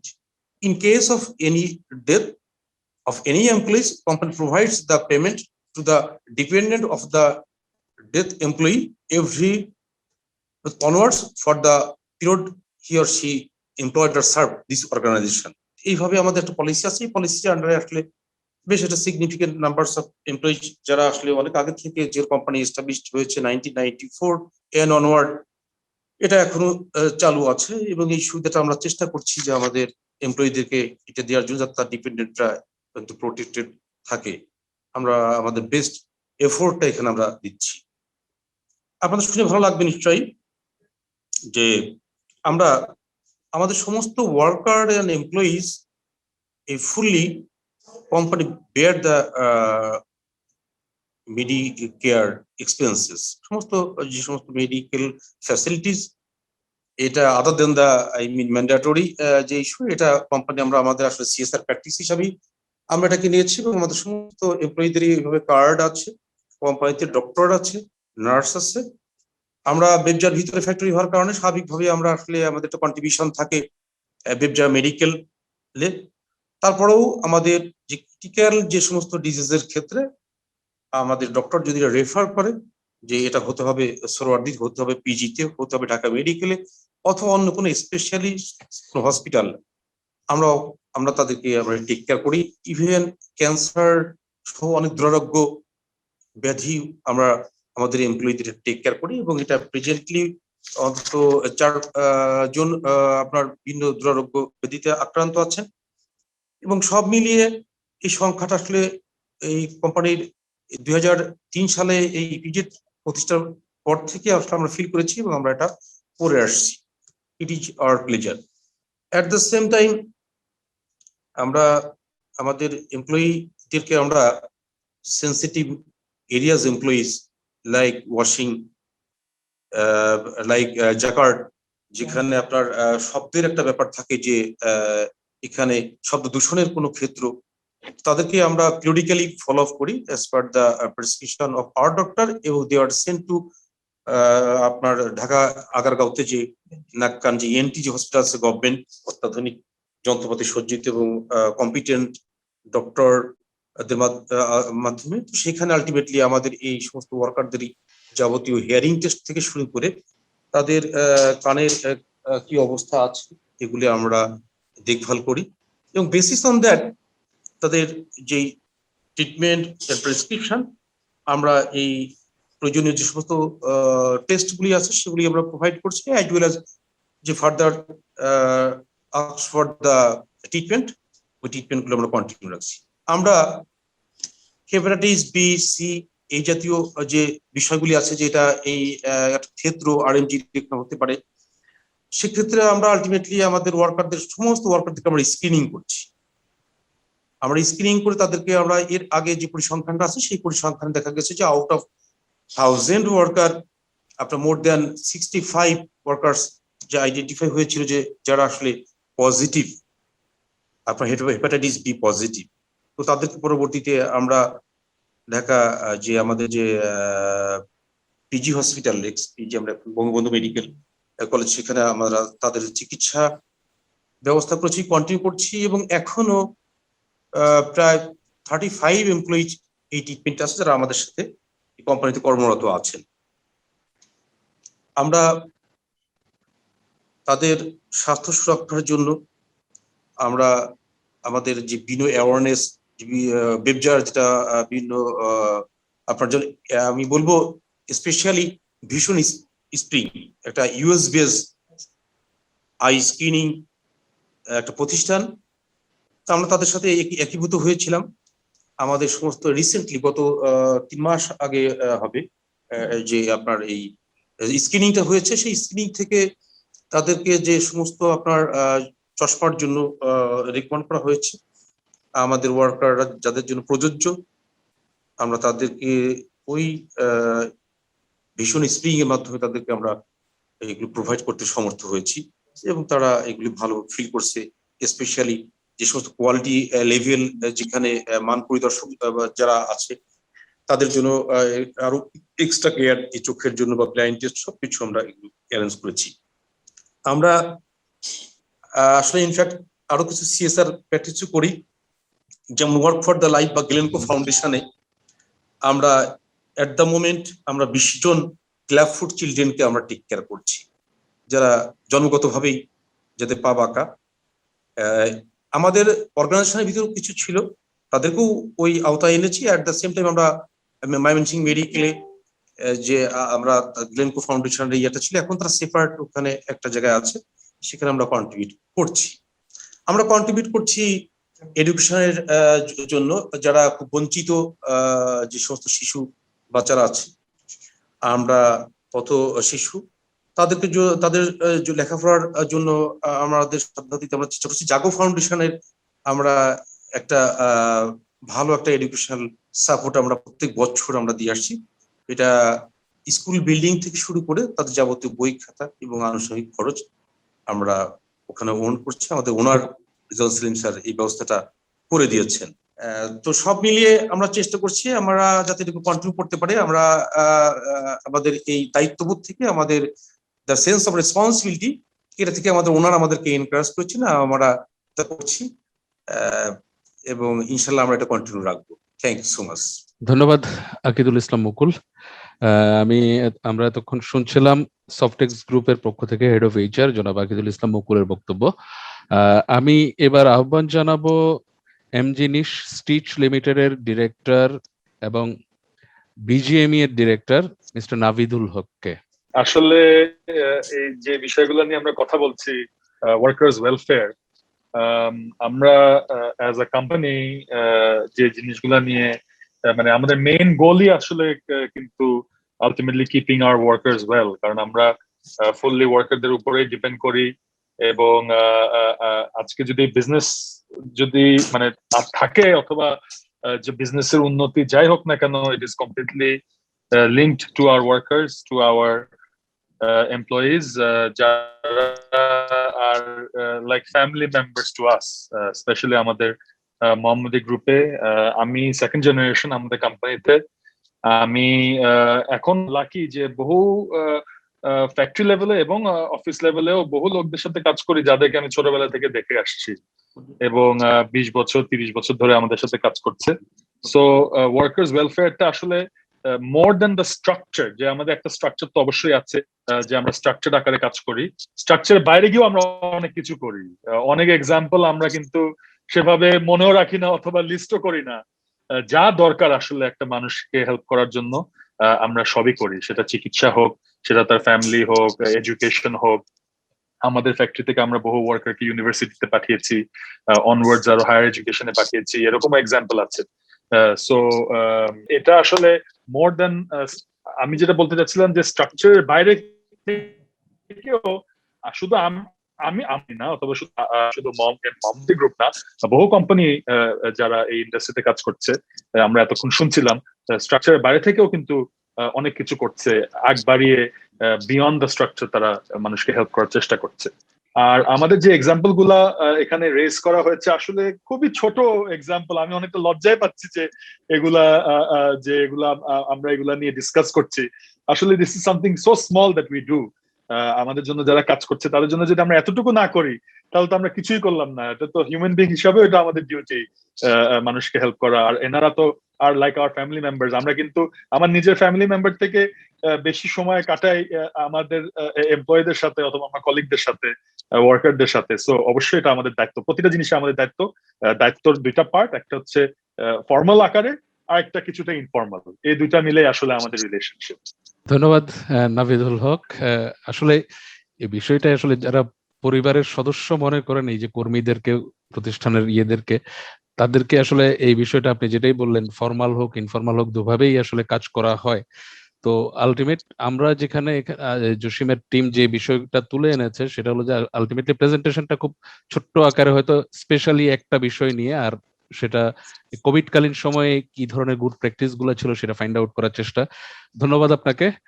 আমি এবার বক্তব্য দেওয়ার জন্য আহ্বান জানাচ্ছি টিম গ্রুপের ম্যানেজিং ডিরেক্টর এবং অলসো ডিরেক্টর বিজিএমইএ জনাব আব্দুল্লাহিল রাকিব। রাকিব ভাই। আসসালামু আলাইকুম। বিজনেস স্ট্যান্ডার্ডকে অনেক ধন্যবাদ একটা ইনিশিয়েটিভ পজিটিভ নেওয়ার জন্য, বিকজ আমরা তো আসলে মিডিয়াতে সবসময় আমাদের ছোটখাটো ব্যাপারগুলো এত বেশি হাইলাইটেড হয়ে যায় যেটা অনেক সময় চ্যালেঞ্জ আকারে চলে আসে যে কি ব্যাপার, আমরা ফ্রাস্ট্রেটেড হয়ে যাই যে কি ব্যাপার, এত ছোট ছোট নিজের মতো করে গুছিয়ে এক্সটেন্ডেড ফ্যামিলির মতো করে বিজনেসটাকে। আমার মনে হয় যে আমাদের ইন্ডাস্ট্রিতে আমরা যে স্যাক্রিফাইস করি, আমাদের ফ্যামিলিরা বলবে, আপনারা যদি আমাদের ফ্যামিলিদের ইন্টারভিউ, যে আমাদের ফ্যামিলি আসলে কোনটা। হ্যাঁ, নাভিদের প্রত্যেকটা কথা মন ছুঁয়ে গেল। আসলে এইটাই তো আমরা, প্রত্যেকটা পরিবার। আমরা মনে করি যে কোভিড সিচুয়েশনে যে এডিশনাল হেল্প গুলো প্রত্যেকের ক্যাপাসিটি অ্যান্ড এফোর্ট নিয়ে করেছেন, এর মধ্যে কিন্তু ফর্মাল ইনফর্মাল দুটো অ্যাপ্রোচই ছিল। তো ডেফিনেটলি যেমন আমি মনে করি যে বিজিএমই থেকে ইনিশিয়েটিভ যেগুলো নেওয়া হয়েছে, যেগুলো কন্টিনিউয়াস আছে, as a BGME director, I'm so proud of the organization and thank you so much for this initiative যে আপনারা at least showcasing করা শুরু করেছেন। বিকজ আমরা না ছোট ছোট চ্যালেঞ্জ বা নেগেটিভ ক্রিটিসিজম যে করব না বা পজিটিভ ক্রিটিসিজম যে করব না তা না, বাট আমাদের ভালো দিকগুলো যদি আপনারা ফুটিয়ে তোলেন, I'm sure industry as a whole will be thankful and country will be kind of having a positive branding towards our industry. আমি যেটা মনে করি যে thank you so much Jasim এবং আপনাদের বিজনেস স্ট্যান্ডার্ডের সকল ফ্যামিলি মেম্বারদেরকে যে আমাদের সাথে এই ইনিশিয়েটিভে আপনারাও এক হয়েছেন। আমাদের প্রত্যেকের ছোট ছোট অনেক গল্প আছে, অনেক সুন্দর কথা আছে, এগুলো আপনারা শোকেসিং যদি করেন, ইন্টারভিউগুলো নেন, আই এম শিওর আমাদের সম্পর্কে মানুষের যে ধারণা এটা পাল্টে যাবে। সবাইকে ধন্যবাদ। Thank you. ধন্যবাদ রাকিব ভাই। আমি এই পর্যায়ে বক্তব্য রাখার জন্য আহ্বান জানাচ্ছি উর্মি গার্মেন্টস এর পক্ষ থেকে managing director mister Asif Ashraf, উনি ডিরেক্টর বিজিএমইএ। ধন্যবাদ বিজনেস স্ট্যান্ডার্ড কে সাধুবাদ এরকম একটা ভালো ইনিশিয়েটিভ নেওয়ার জন্য। আমরা সবাই কিছু না কিছু ভালো কাজ করি, এই ছোট ছোট ভালো নিয়ে কিন্তু এই গার্মেন্টস সেক্টরের সমন্বিত ভালো। নাবিদ জোল বললো, রাকিব বললো, এগুলি আসলে আমাদের সকলের কথা। আমি ওই কথাগুলিকে রিপিট করব না, আমি রিপিট করব রাকিবের একটা কথাকে, যে এই আপনারা যে আমাদের প্রয়াসের সাথে উদ্যোগী হয়েছেন, আমাদের প্রয়াসটাকে জনগণের কাছে জানিয়ে দিচ্ছেন, সেটাকে আমরা সাধুবাদ জানাই। আর সাধুবাদ জানাই হচ্ছে মানুষের আমাদের প্রতি মানুষের পারসেপশন চেঞ্জ করাতে আপনাদের অবদানটাকে। আমি ছোট একটা উদাহরণ দিব। আমরা একটা অর্গানাইজেশনের নাম কথা বলবো, যেখানে সেই অর্গানাইজেশনে যে জাকাতটা দেওয়া হয়, এটা জাকাতটা হচ্ছে আমাদের ধর্মে হচ্ছে ম্যান্ডেটরি, এটা কোনো it's an obligation for the person who is giving it. So এটা কোনো ফিলান্থ্রপিক কাজ না, কিন্তু দ্য ওয়ে দে ডিস্ট্রিবিউট ইট, সেটা আসলে আমি মনে করি যে এটা আমাদের সকলের শেয়ার করা উচিত। সেটা হচ্ছে যে এই সারা বছর ধরে ওই অর্গানাইজেশনটা সারা বছর ধরে তাদের বিভিন্ন এমপ্লয়ির কাছ থেকে জাকাতের রিকোয়ারমেন্ট নেন। ওনারা জাকাত দেন হচ্ছে মানুষকে সাহায্য করেন হচ্ছে চিকিৎসার জন্য, আত্মীয় স্বজনের বিয়ের জন্য, কিংবা বাড়ি ভেঙে গেছে, এরকম বিভিন্ন কাজে তারা এই কাজগুলি করে থাকেন। ওরা সারা বছর ধরেই বিভিন্ন অ্যাপ্লিকেশন নেন এবং দের ইজ এ কমিটি অর্গানাইজেশনটা, যেখানে জাকাত দেওয়ার লোকের বাইরের লোকজনরা এসে ডিসিশন মেক করে। তারা যদি মনে করে যে লোকটা জাকাত পাওয়ার যোগ্য, তখন তাকে জাকাত দেয়। আমি এইটা উল্লেখ করলাম যে আমরা অনেকেই জাকাত দেই, এবং অনেকেই আমরা আসলে এমন ভাবে জাকাত দেই যেটা আসলে সেই মুহূর্তে তাৎক্ষণিক কাজটা করে। যে অ্যামাউন্টের জাকাত দেয় সেটা হয়তো তাৎক্ষণিক প্রয়োজনটাকে মেটায়, কিন্তু তাকে স্বাবলম্বী করে তুলে না। হ্যাঁ, তো আমাদের ধর্মতেও আছে যে জাকাতটাকে এমন ভাবে ব্যবহার করতে হবে যাতে সে নিজের আয় করতে পারে, এবং ইভেন্চুয়ালি দেখা যাবে যে সেই জাকাত দিচ্ছে। আমি সনটা বলতে পারবো না, কিন্তু একটা কয়েক হাজার বছর আগে, মানে আমাদের ধর্মের নবুয়তের কিছুদিন পরে, মনে হয় কয়েকশো বছর পরে মনে হয় এরকম একটা সিচুয়েশন হয়েছিল, কোনো একটা থার্ড খলিফার সময় সম্ভবত। তো এটা আমার একটা গুড প্র্যাকটিস। আমি যেহেতু জানি ওই অর্গানাইজেশনটার কথা, আমি সেটা সবাইকে বলতে চাই। এটা একটা জিনিস। আরেকটা হচ্ছে এই কোভিড বর্তমান পরিস্থিতিতে আমরা ফর্চুনেটলি খুব ফিউ লাকি এন্টারপ্রেনারদের একজন, যারা এখনো আমরা still alive, I mean business ভাবে আমরা এখনো চলে যাচ্ছি। অনেক কষ্ট কাঠখড় পোড়াতে হচ্ছে। তো আমরা আসলে চেষ্টা করব যে আমাদের গণ্ডির বাইরে যেও যাতে আমরা কিছু না কিছু সাহায্য করতে পারি, আমাদের লোকালিটি, আমাদের ইন্ডাস্ট্রির আশেপাশে, এখানে আমরা কিছু করতে পারি। আরেকটা প্র্যাকটিসের কথা বলি। আমরা এই প্র্যাকটিসটা আমরা আমাদের অর্গানাইজেশন করি। ল্যাকটেটিং মাদারদের জন্য আমাদের একটা প্রোগ্রাম আছে। সেটা হচ্ছে যে যারা আমাদের এখানে কাজ করেন কিংবা যারা কাজ করেন না, যারা কাজ করেন তাদের বাচ্চাদেরকে ল্যাকটেট করাবার জন্য আমাদের অফিসে একটা ফ্যাক্টরিতে এরকম একটা রুম আছে। তো তার পরিবারের লোকজন এসে প্রয়োজনীয় ইটা সংগ্রহ করে নিয়ে যায়, এবং একবার দুইবার সংগ্রহ করে নিয়ে যায়, এবং তাকে ওই সুযোগটা দেওয়া হয়। আর আশেপাশে সোসাইটিতেও এই পুরো ব্যাপারটা যে অ্যাওয়ারনেস ক্রিয়েট করা, সেটাও আমরা করে থাকি। ধন্যবাদ আসিফ আশরাফ। এই পর্যায়ে আমি আহ্বান জানাবো বিকেএমই এর ভাইস প্রেসিডেন্ট হাতেম ভাইকে, মোহাম্মদ হাতেম। উনি আসলে আমরা যে বিষয়গুলো নিয়ে তুলে ধরলাম, এই যে আমাদের আরএমজি খাতে যে গুড প্র্যাকটিসেস, সেই বিষয়গুলো নিয়ে যে প্রেজেন্টেশনটা ছিল, সেই প্রেজেন্টেশনের উপর উনি যদি কিছু বলেন। হাতেম ভাই। জি, ধন্যবাদ। তো আমাদের আজকের এই পর্যায়ে আপনি দেখেন, যেমন কালকে আমি যদি উদাহরণটা দিই, যে বলা হচ্ছিল যে ট্রেড ইউনিয়ন যদি না করা হয়, তাহলে বাংলাদেশের এই অ্যাপারেল সেক্টরের যে আরো যে ভালো কাজগুলি, এগুলি হবে না। তো আমি সেখানে উদাহরণ দিলাম যে দেখেন, বাংলাদেশে গ্রিন ফ্যাক্টরি এবং প্লাটিনাম লিড সার্টিফাইড ফ্যাক্টরি কতগুলি আছে? সারা ওয়ার্ল্ডে আপনি খুঁজেন কয়টা আছে? বাংলাদেশে প্লাটিনাম লিড সার্টিফাইড ফ্যাক্টরির মধ্যে প্রথম সারির অনেকগুলি ফ্যাক্টরি কিন্তু বাংলাদেশে। তার এটা কিন্তু আমাকে কোনো বায়ার বা ট্রেড ইউনিয়ন বা আইএলও বা কেউ কিন্তু আমাকে ইনসিস্ট করে নাই এটা করার জন্য। বাট কেন করছি? আমাদের নিজেদের মধ্যেই, বিশেষ করে তাজরিন ইনসিডেন্ট এবং রানা প্লাজার পরে এই মাইন্ডসেট কিন্তু আমাদের তৈরি হয়েছে যে আমাদের এখন আন্তর্জাতিক মানের সুন্দর ফ্যাক্টরি, আমাদের সেফ এবং সুন্দর ফ্যাক্টরি আমাদের করতে হবে। এবং ওই চিন্তা ভাবনা থেকেই কিন্তু আমাদের এন্টারপ্রেনিয়াররা এখন মানে বিশাল সংখ্যক ফ্যাক্টরি এখন গ্রিন ফ্যাক্টরিতে পরিণত হয়েছে এবং পাইপলাইনে বহু ফ্যাক্টরি রয়েছে। আজকে যদি আপনি একটা প্রথম আলোতে আমি একটা নিউজ পড়েছি সকালবেলায়, সেখানে আমেরিকার একজন সিনেটর তার কংগ্রেসে সে একটা মানে বক্তব্য রেখেছে এবং সেখানে বাংলাদেশ সম্পর্কে আমেরিকার দৃষ্টি দেওয়ার জন্য তিনি বলেছেন। কি দৃষ্টি? যে সেখানে তিনি স্বীকার করেছেন যে বাংলাদেশের পোশাক শিল্পের বা ইন্ডাস্ট্রিতে যে কমপ্লায়েন্স এবং সেফটি এটা আন্তর্জাতিক মানের হয়েছে, এই ব্যাপারে উনি সেখানে স্বীকারোক্তি দিয়েছেন। আবার পাশাপাশি বলেছেন শ্রম অধিকার, শ্রমিকের অধিকার এখানে ঠিক মতো হচ্ছে না। আমরা যদি আমাকে যদি বলেন যে আমি উদাহরণ দিয়ে এরকম বহু প্রমাণ দিতে পারবো যেখানে মালিক শ্রমিক সম্পর্কটা অত্যন্ত মধুর এবং সুসম্পর্ক। কিছু কিছু ক্ষেত্রে যেখানে আপনারা যদি দেখেন, আমি চ্যালেঞ্জ দিয়ে সবসময় কথাটা বলি যে কোথাও যখন শ্রম অসন্তোষ দেখবেন বা কোথাও ভাঙচুর দেখবেন, বিভিন্ন ধরনের সমস্যা দেখবেন, তার পিছনে কোনো না কোনো স্বার্থান্বেষী মহল, তথাকথিত শ্রমিক নেতা নেত্রী নামধারী বা এনজিও গোষ্ঠীর পিছনে মদত থাকে। এই মদত ছাড়া কখনো কোনো শ্রম অসন্তোষ ঘটে নাই, এটা আমি চ্যালেঞ্জ দিয়ে আপনাদেরকে বলতে পারি। আর যারা এই মদতটা দিয়ে থাকে তাদের উদ্দেশ্য কি, তাদের অর্থের উৎস কি, এগুলো যদি একটু যাচাই বাছাই করা হয়, তদন্ত করা হয়, দেখা যাবে যে তারা কারো না কারো দ্বারা পরিচালিত হচ্ছে, ফাইন্যান্স করা হচ্ছে বাংলাদেশে এই সেক্টরকে অশান্ত করে রাখার জন্য। তারা এখানে বাংলাদেশে বসে কাজ করে।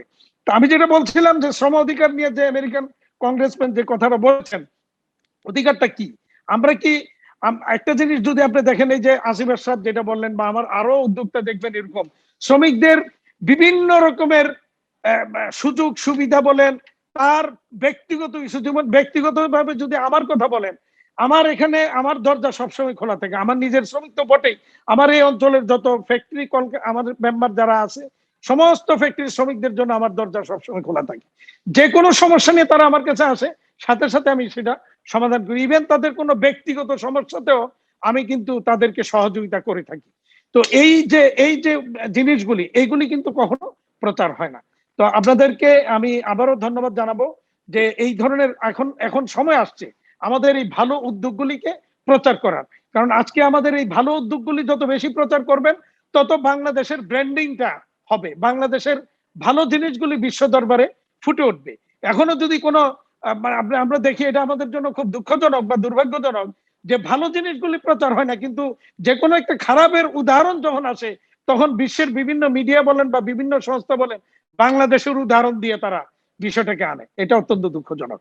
আর বাংলাদেশের আজকে অ্যাপারেল সেক্টর যে জায়গায় রয়েছে, আমরা মনে করছি যে আমাদের এখন নজর দেওয়া প্রয়োজন আদার লোকাল ইন্ডাস্ট্রি, যেটা যে সজীবে অগ্নি দুর্ঘটনা কিন্তু আমাদেরকে আবারও একটা ধাক্কা দিয়েছে বড় ধরনের, যেখানে আমাদেরকে এখনো দৃষ্টি দেওয়া বাকি ছিল। আমার মনে হয় এখন সরকার বলেন বা কলকারখানা পরিদর্শন অধিদপ্তর, ফায়ার সার্ভিস বলেন বা আইএলও বলেন, শ্রমিক নেতা নেত্রীদেরকে বলবেন, সবাইকে এখন দৃষ্টি দিতে হবে আমাদের লোকাল ইন্ডাস্ট্রিও যখন যাতে এই ধরনের সেফটি এনশিওর করতে পারে, এবং সেফটি এনশিওর ছাড়া কাউকে কোনো ইন্ডাস্ট্রি যাতে শ্রমিকের এইভাবে মানে মৃত্যু, এটা কোনোভাবেই আমরা আমাদের কাছে কাম্য হতে পারে না। তো আপনার এই উদ্যোগকে আমরা স্বাগত জানাই, ধন্যবাদ জানাই। ধন্যবাদ হাতেম ভাই। এই পর্যায়ে মাহিন আপাকে একটু অনুরোধ করবো, উনি যদি আজকের বিষয়টা নিয়ে যদি আর কিছু বলার থাকে। অনেক ধন্যবাদ সবাই যেটাকে তুলে এনেছে, যে এত রকমের গুড প্র্যাকটিস আছে যেখান থেকে আসলে অনেকে শেখার আছে, অনুকরণ করার আছে। এইগুলি যদি মানুষ জানতে পারে যে আপনাদের মতো এইসব প্রতিষ্ঠানে এগুলি হচ্ছে, তাহলে হয়তো অনেকের এই বিষয়গুলি জানাও ছিল না যে এইভাবে করা সম্ভব। আমার মনে হয় এটা একটা খুব ভালো একটা প্রাথমিক কাজ হয়েছে। এখন আরো আসলে গভীরে যাওয়া দরকার যে এই আপনারা যাদের কেসগুলি তুলে আনলেন, এই 10টা 12টা, ইনারা কেন এগুলি করতে পেরেছেন। কারণ এটা খালি আমি শিওর ভালো মানুষ সব অনেকখানেই আছে, কিন্তু আমি মানুষ ভালো, কিন্তু আমি কাজটাকে কি করে এত বিরাট একটা প্রতিষ্ঠানে যেখানে আমার হাজার হাজার কর্মী, কোটি কোটি টাকার বাজেট, এটা কি করে সম্ভব হয় যে আমি খালি একটা ব্যক্তি হিউম্যানিটেরিয়ান অ্যাপ্রোচ থেকে আমি এটা প্রাতিষ্ঠানিক একটা অ্যাপ্রোচে যেতে পারি। আর আপনারা কিন্তু প্রাতিষ্ঠানিক অ্যাপ্রোচে গেছেন, যেখানে এতগুলি কর্মীর বেতন দিতে পেরেছেন, এতগুলি কর্মীর সুযোগ সুবিধা দিতে পেরেছেন এই এই করোনার কালীন সময়। তো আমার মনে হয় আমাদের বোথ ম্যানেজমেন্টের দিক থেকে, গভর্নেন্সের দিক থেকে এখান থেকে লেসন গুলি নিতে হবে, যে এটা খালি আপনারা যে ওয়ার্কারদের ফ্যামিলি মনে করেন, এটা তো একটা বিশাল জিনিস, কিন্তু আপনারা তাদের একদম পূর্ণ মানুষ, উইথ রাইটস, উইথ ডিগনিটি এইভাবে যে ট্রিট করছেন, সেটাও কিন্তু একটা প্রাতিষ্ঠানিক ভাবে আমাদের দেখতে হবে। এটা কোনো ব্যক্তির উদ্যোগ না, কারণ এগুলি এক একটা কোম্পানি এটা করছে। আর যখন একটা কোম্পানি এটা করছে, তখন আমরা পুরো বিজনেস সেক্টরকে এই মাপে কিন্তু আমরা মাপতে পারি। তো আমার মনে হয় এটাও আপনাদের সাথে আরো আলোচনা করতে চাই, যে ভবিষ্যতে যে বিকেএমইএ, বিজিএমইএ এবং বিভিন্ন এই ট্রেড অ্যাসোসিয়েশন এই জিনিসগুলিকে কি করে আরো প্রাতিষ্ঠানিকরণ করতে পারবেন, এবং প্রাতিষ্ঠানিকভাবে আপনারা এই প্র্যাকটিস গুলিকে এমনি একটা সেক্টরে সর্ট অফ ইমবেড করতে পারবেন। তো আমাদের পক্ষ থেকে ওই ফারুক সাহেব আস্তে আস্তে যে একটু বলছি, যে আমাদের যে উদ্যোগের আন্ডারে আমরা এই কাজটা দ্য বিজনেস স্ট্যান্ডার্ডের সাথে করতে পেরেছি, সেটার আরেকটা আমাদের কাজ ছিল যে দেখা যে ফাইন্যান্সিয়াল স্টিমুলাস প্যাকেজের যে শর্তগুলি ছিল, এগুলি মানতে যে বিভিন্ন প্রতিষ্ঠানে কি সুবিধা অসুবিধা হয়েছিল, কোথায় কোথায় গ্যাপও হয়েছিল। তো এইগুলিও আমরা, যদি আপনারা আমাদের একটু সুযোগ দেন, আমরা জাস্ট একটা 1-to-1 মিটিং এ বিজিএমইএ, বিকেএমইএ এর সাথেও আমাদের ফাইন্ডিংসটা শেয়ার করতে চাই, যে আমরাও মনে করি যে এখান থেকে অনেক কিছু শেখার আছে, স্পেশালি যদি সরকার এই ধরনের প্যাকেজ ভবিষ্যতে আবার করতে চায়, স্পেশালি যেহেতু এখন করোনা সিচুয়েশনটা শেষ হয়নি। তো আপনারা অনুমতি দিলে আপনাদের সাথে আমরা যোগাযোগ করে এসে এই মিটিং গুলিও আবার একটু করব। নোমান ভাই, আমি আরেকটা বিষয় একটু আমার মনে একটু বলা দরকার, আমি কি একটু বলবো? 1 মিনিট। G please please. আচ্ছা, বিষয়টা অত্যন্ত গুরুত্বপূর্ণ। সরকার, আপনি জানেন যে এই কোভিডের ভ্যাকসিন দেওয়ার ক্ষেত্রে বেশ কিছু গোষ্ঠীকে অগ্রাধিকার দিয়েছেন। তো বাংলাদেশের অর্থনীতিকে এগিয়ে নিয়ে যাবার ক্ষেত্রে শ্রমিকদের অবদান কিন্তু বিশাল। এদেরকে বাংলাদেশের অর্থনীতির ফ্রন্ট লাইনের যোদ্ধা হিসেবে আমরা বলি। তো এই ফ্রন্ট লাইনের যোদ্ধাদের যদি আমরা একটা ভ্যাকসিনের ব্যবস্থাটা যদি অগ্রাধিকার ভিত্তিতে না করি, এটা খুব অন্যায় হবে। তো আমার একটা বিনীত অনুরোধ থাকবে অন বিহাফ অফ এই পোশাক খাতের পক্ষ থেকে, অন বিহাফ অফ বিকেএমই, আমরা লিখবেন, আমি মাননীয় প্রধানমন্ত্রীর কাছে অনুরোধ করব, স্বাস্থ্যমন্ত্রীর কাছে অনুরোধ করবো, এবং শ্রম প্রতিমন্ত্রীর কাছে অনুরোধ করব, এই বাংলাদেশের পোশাক খাতের অন্তত এই শ্রমিকদেরকে অগ্রাধিকার ভিত্তিতে ভ্যাকসিনটা দেওয়ার একটা যেন ব্যবস্থা নেওয়া হয়। ধন্যবাদ হাতেম ভাই। আপনারা ইতিমধ্যেই সরকারের কাছে এই বিষয়ে আবেদনও জমা দিয়েছেন, চিঠি দিয়েছেন আপনারা এই বিষয়টা নিয়ে।